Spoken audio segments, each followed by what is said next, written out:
Hello guys, ഇന്ന് നമ്മൾ പോകുന്നത് ഒരു ക്രൂസ് ട്രിപ്പിന് വേണ്ടിയിട്ടാണ്. നമ്മൾ ആദ്യമായിട്ടാണ് ക്രൂസ് എൻജോയ് ചെയ്യാൻ പോകുന്നത്.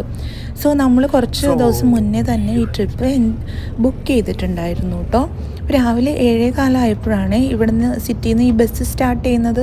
സോ രാവിലെ തന്നെ നമ്മൾ വന്നിട്ട് കാറ് പാർക്ക് ചെയ്തിട്ട് ഈ ബസ്സിൽ കയറിയിരുന്നു കേട്ടോ. ഈ ട്രിപ്പിൽ വരുന്ന ഫസ്റ്റ് കാര്യമാണ് ബസ്.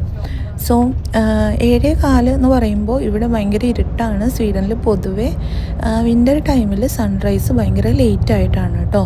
ഓൾമോസ്റ്റ് ഒരു 1 അവർ നമ്മൾ ഈ ബസ്സിൽ ട്രാവൽ ചെയ്തതിന് ശേഷമാണ് കുറച്ച് വെളിച്ചമൊക്കെ വന്ന് തുടങ്ങിയത്.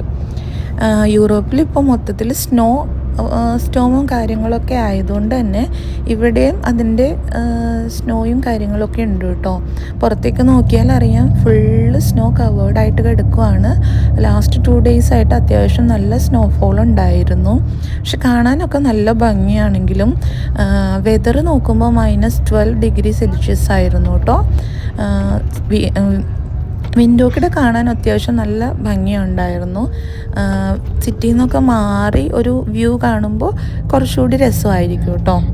ഈ ട്രിപ്പിനെ കുറിച്ച് പറയുകയാണെന്നുണ്ടെങ്കിൽ, സ്വീഡനിലെ ഗ്രിൽസാം എന്ന് പറഞ്ഞൊരു പോർട്ടിൽ നിന്ന് ഫിൻലാൻഡിലെ എക്കേറോ എന്ന് പറഞ്ഞൊരു സ്ഥലത്തെ ഓലാൻഡ് എന്ന് പറഞ്ഞിട്ടൊരു ഐലൻഡിലേക്ക് പോകുന്ന ക്രൂസിലേക്കാണ് നമ്മൾ ടിക്കറ്റ് എടുത്തിരിക്കുന്നത്. സോ സിറ്റിയിൽ നിന്ന് ഈ ബസ്സും അതിന് ശേഷമുള്ളൊരു ക്രൂസ് ട്രിപ്പും കൂടിയാണ് ഫുൾ നമുക്ക് വരുന്ന ട്രിപ്പ് എന്ന് പറയുന്നത് കേട്ടോ. സോ നമ്മൾ ചെന്ന ഉടനെ നമ്മുടെ ID ഒക്കെ അവർ ചെക്ക് ചെയ്തു. അതിനുശേഷം നമുക്ക് ബോർഡിംഗ് പാസസ് ഇഷ്യൂ ചെയ്തിരുന്നു. നമ്മൾ ഓൾറെഡി ടിക്കറ്റ്സ് എടുത്തിട്ടുണ്ടായിരുന്നു, ബുക്ക് ചെയ്തിട്ടുണ്ടായിരുന്നു.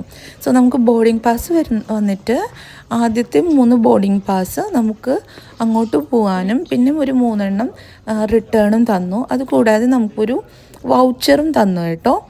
വൗച്ചർ എന്ന് പറയുന്നത് ഫുഡിൻ്റെ ആയിരുന്നു. നമുക്ക് 2 ഓപ്ഷനാണ് ഉള്ളത്. ഒന്നില്ലെങ്കിൽ ഫുഡ് വേണ്ടാന്ന് വെക്കാം, അല്ലാന്നുണ്ടെങ്കിൽ ഫുഡ് കൂടി ഇൻക്ലൂഡ് ചെയ്യാം.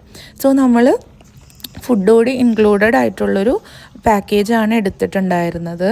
സോ നമുക്ക് തന്ന ബോർഡിംഗ് പാസസ് സ്കാൻ ചെയ്ത് ഓരോരുത്തരായിട്ട് അകത്തേക്ക് കയറുമായിരുന്നു കേട്ടോ. ഈ ട്രിപ്പിൻ്റെ പ്രത്യേകത എന്ന് പറഞ്ഞിട്ടുണ്ടെങ്കിൽ, പല രീതിയിൽ നമുക്ക് ഈ ട്രിപ്പ് പ്ലാൻ ചെയ്യാം. ഇവിടെ നിന്ന് പോയിട്ട് ഓലാൻഡ് എന്ന് പറഞ്ഞ ആ ഒരു സ്ഥലത്ത് വേണമെങ്കിൽ 2-3 ദിവസം സ്റ്റേ ചെയ്തിട്ട് തിരിച്ചു വരാം. അല്ലെങ്കിൽ ഫിൻലാൻഡിലെ വേറെ ഏതെങ്കിലും സ്ഥലത്തേക്ക് പോകാനും പറ്റും കേട്ടോ.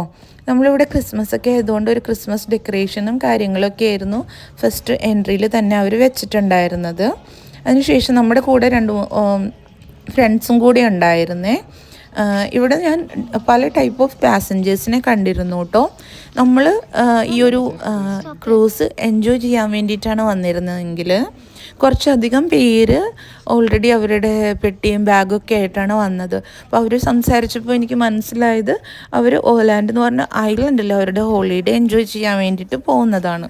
പിന്നെ കുറച്ചധികം പേര് കാറുമായിട്ടാണ് വന്നിരുന്നത്. സോ കാറ് ഈ ഷിപ്പിൽ കയറ്റി നമുക്ക് ഫിൻലാൻഡിലേക്ക് പോവാം. അതൊരു മോഡ് ഓഫ് ട്രാൻസ്പോർട്ടേഷനായിട്ടും ഒരുപാട് പേര് യൂസ് ചെയ്യുന്നതായിട്ട് കണ്ടു കേട്ടോ. നമുക്ക് ഈ വിൻഡോയിൽ കൂടെ നമുക്ക് ഈ ഒരു ഷിപ്പിനെ കണ്ടു തുടങ്ങിയായിരുന്നേ. ജുവാന ഭയങ്കര എക്സൈറ്റഡ് ആയിരുന്നു, കാരണം നമ്മൾ ഇതൊരു ചെറിയ ഷിപ്പായിരിക്കും എന്നൊക്കെയാണ് പറഞ്ഞിരുന്നത്. കണ്ടപ്പോൾ ആൾ ഭയങ്കര എക്സൈറ്റഡ് ആയിരുന്നു കേട്ടോ. നമ്മൾ ഈ വാക്ക് വേയിൽ കുറച്ചധികം ഇൻഫർമേഷൻസ് ഈ ഷിപ്പിനെ കുറിച്ച് എഴുതിയിട്ടുണ്ടായിരുന്നു. പിന്നെ വിൻ്റർ ആയതുകൊണ്ട് പുറത്തെ സീനറി എന്ന് പറയുന്നത് ഭയങ്കര ബ്യൂട്ടിഫുൾ ആയിരുന്നു. പിന്നെ എനിക്കിപ്പോൾ ഇതിൽ കൂടെ നടക്കുമ്പോൾ തോന്നിയത് നമ്മുടെ എന്താ പറയുക, എയർപോർട്ടിലൊക്കെ എയ്റോപ്ലെയിനിലേക്ക് കയറാൻ പോകുന്ന ആ ഒരു വാക്ക് വേ ആയിട്ടാണ് എനിക്ക് തോന്നിയത്. അത്യാവശ്യം നല്ല തണുപ്പുണ്ടായിരുന്നു. ഇതിനകത്ത് ഷിപ്പിനെ കുറിച്ച് പറയുമ്പോൾ വരുന്നത്, ഇതൊരു 8 ഫ്ലോർസിൻ്റെ ക്രൂസാണ്. അതിൽ താഴത്തെ 2 ഫ്ലോർ വന്നിട്ട് ഇതുപോലെ നേരത്തെ പറഞ്ഞ പോലെ കാറ് പാർക്ക് ചെയ്യാൻ വേണ്ടിയിട്ടാണ് കേട്ടോ. ഞങ്ങൾ ഓരോ കാര്യങ്ങളായിട്ട് നടന്ന് കണ്ടുകൊണ്ടിരിക്കുമായിരുന്നു. ഏറ്റവും മുകളിൽ വന്നിട്ട് ബാർ കൗണ്ടേഴ്സ് ആയിരുന്നേ.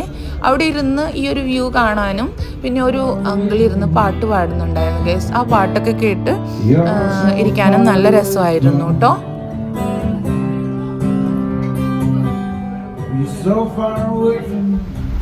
പാട്ടൊക്കെ കേട്ട് കുറച്ച് കഴിഞ്ഞപ്പോൾ നമ്മൾ ഔട്ട്സൈഡ് വ്യൂ കാണാൻ വേണ്ടി പുറത്തിറങ്ങിയത് മാത്രമേ ഓർമ്മയുള്ളൂ ഗൈസ്. ഭയങ്കര തലകറക്കവും കാര്യങ്ങളൊക്കെ ആയിരുന്നു.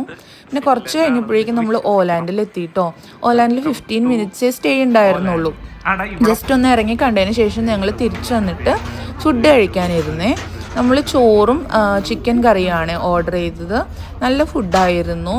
പിന്നെ നമുക്ക് അത്യാവശ്യം ടയേർഡ് ആയിട്ടുണ്ടായിരുന്നു. ഇവിടെയും എയർപോർട്ടിലൊക്കെ കാണുന്നത് പോലെ ഡ്യൂട്ടി ഫ്രീ ഷോപ്സ് ഉണ്ടായിരുന്നു കേട്ടോ. ഒരുപാട് ബീവറേജസും അതുപോലെ കോസ്മെറ്റിക്സും ചോക്ലേറ്റ്സും അങ്ങനെ എല്ലാ ടൈപ്പ് സാധനങ്ങളും ഇവിടെ ഉണ്ടായിരുന്നു കേട്ടോ. ടാക്സ് ഇല്ലാത്തത് കൊണ്ട് തന്നെ ഒരുപാട് പേര് വാങ്ങുന്നുണ്ടായിരുന്നു. റിട്ടേൺ ട്രിപ്പ് എന്ന് പറഞ്ഞിട്ടുണ്ടെങ്കിൽ ഞങ്ങൾക്ക് അത്യാവശ്യം ടയേർഡായിരുന്നു. കുറച്ച് നേരം ഔട്ട്സൈഡ് വ്യൂ ഒക്കെ കണ്ടിരുന്നു. മോള് പോയി കുറച്ച് വീഡിയോ ഗെയിംസൊക്കെ നോക്കിയെങ്കിലും അത്യാവശ്യം ടയേർഡായിരുന്നു കേട്ടോ. നമ്മൾ തിരിച്ചെത്തി. നമ്മുടെ ബസ്, നമ്മൾ രാവിലെ വന്ന ബസ് നമ്മളെ കാത്ത് പുറത്ത് നിൽക്കുന്നുണ്ടായിരുന്നു കേട്ടോ. അങ്ങനെ നമ്മൾ തിരിച്ചു